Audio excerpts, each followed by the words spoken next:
കുറച്ച് മഞ്ഞൾപ്പൊടിയും മുളക് പൊടിയും നമുക്ക് ആഡ് ചെയ്യാം. നേരത്തെ എടുത്ത് വെച്ച് കഴിഞ്ഞാൽ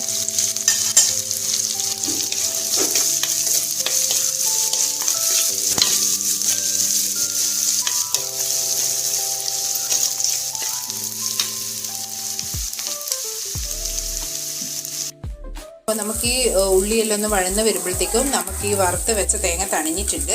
ഇത് നമുക്ക് മിക്സിയിൽ നിന്ന് നന്നായിട്ട് പേസ്റ്റ് ആയിട്ട് അരച്ച് എടുത്തിട്ട് വരാം.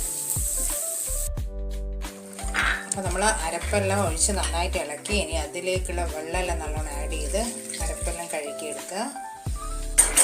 അപ്പോൾ എല്ലാ ഇതും കൂടി ഇതിലേക്കിട്ട് നല്ലോണം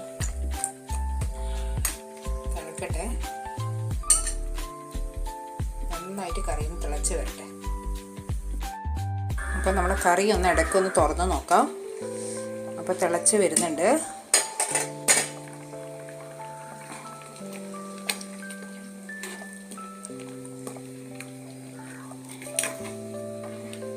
അപ്പോൾ പാകത്തിനുള്ള ഗ്രേവിയൊക്കെ ഉണ്ട്.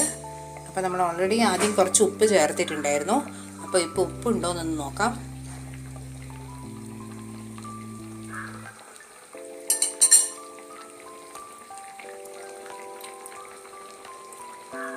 ഇപ്പോൾ കുറച്ച് ഒരിച്ചിരി ആഡ് ചെയ്യാം.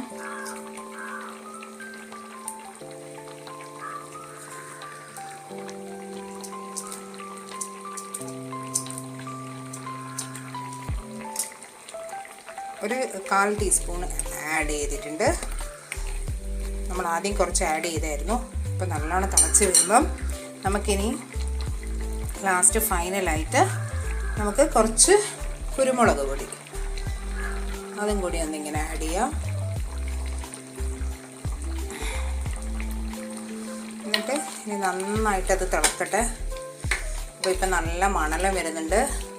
അപ്പോൾ ഇതുവരെ മാങ്ങയിട്ടിട്ട് ഞണ്ട് കറി വെക്കാത്തവരൊന്ന് ട്രൈ ചെയ്ത് നോക്കുക. നല്ല ടേസ്റ്റുള്ള കറിയാണ്. നമുക്ക് ചോറിൻ്റെ കൂടിയും വെള്ളപ്പത്തിൻ്റെ കൂടിയും ദോശയുടെ കൂടിയും അപ്പത്തിൻ്റെ കൂടിയൊക്കെ നന്നായിട്ട് മാച്ച് ചെയ്യും. നല്ല ടേസ്റ്റാണ് ഇത് കൂട്ടി കഴിക്കാൻ.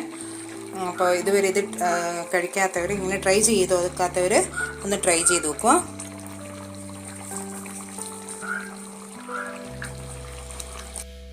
നമ്മളെ കറിയായി. അപ്പോൾ ലാസ്റ്റ് നമുക്ക് ഒരു കരിവേപ്പില ഇങ്ങനെ ഇട്ട് കൊടുക്കാം. എന്നിട്ടിത് അടച്ച് വെച്ച് 2-3 മിനിറ്റ് നന്നായിട്ട് തിളക്കട്ടെ.